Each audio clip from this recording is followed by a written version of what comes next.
इतिहासात अवतरला दिल्ली गेट. 70 फुटी किल्ल्याच्या साक्षीने शिवजयंतीचा जल्लोष. शहरातील दिल्ली गेट परिसरात छत्रपती शिवाजी महाराज सामाजिक प्रतिष्ठानच्या वतीने यंदा शिवजयंती सोहळा अत्यंत दिमाखात आणि ऐतिहासिक वातावरणात साजरा करण्यात आला. या सोहळ्याचे मुख्य आकर्षण ठरली ती म्हणजे तब्बल 70 फुटांपेक्षा अधिक उंचीची किल्ल्याची भव्य प्रतिकृती. अहिल्यानगर शहराच्या इतिहासात पहिल्यांदाच एवढा मोठा मंचाचा देखावा साकारण्यात आला होता. या 70 फुटी किल्ल्याच्या प्रतिकृतीवर छत्रपती शिवाजी महाराजांचा शिवकालीन सिंहासनाधिष्ठित पुतळा विराजमान करण्यात आला होता. आकर्षक विद्युत रोषणाई आणि किल्ल्याच्या या भव्य स्वरूपामुळे संपूर्ण दिल्ली गेट परिसर उजळून निघाला होता. हा अभूतपूर्व सोहळा पाहण्यासाठी नगरकरांनी मोठी गर्दी केली होती. कार्यक्रमाची सुरुवात ढोल ताशांच्या गजरात आणि फटाक्यांच्या आतिषबाजीने झाली. पारंपरिक वेशभूषेतील महिलांनी शिवजन्मोत्सवाचा जिवंत देखावा सादर केला. तसेच तरुणींनी सादर केलेल्या लेझिमच्या चित्तवेधक प्रात्यक्षिकांनी उपस्थितांच्या डोळ्यांचे पारणे फेडले.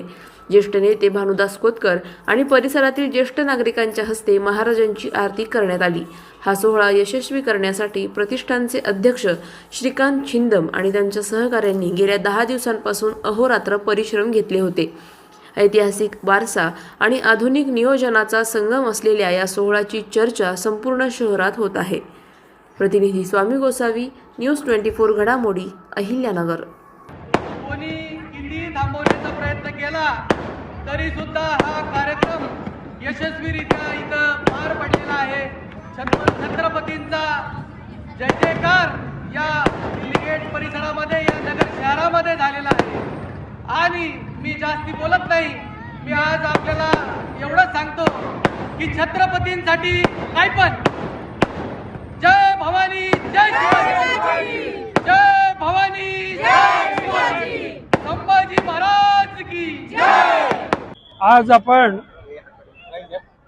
छत्रपती शिवाजी महाराजांच्या तिथीप्रमाणे आज जो शिवजन्मोत्सव साजरा केलेला आहे, त्या उत्सवाला माझ्यासोबत आपल्या नगर शहराचे ज्यांनी कांदा मार्केट तयार केलं नगरमध्ये, असे भानुदासजी कोतकर उभे आहेत. त्यांच्या हस्ते आज आपण या नगर शहरामध्ये दिल्ली गेट भागामध्ये छत्रपती शिवाजी महाराजांची आरती केली. त्याच्याकरता त्यांनी या सगळ्या पायऱ्या चढून वर इथपर्यंत आले. त्यांना पाहिल्यानंतर कोणी ओळखू शकणार नाही अशी त्यांची परिस्थिती आज आहे. तरी सुद्धा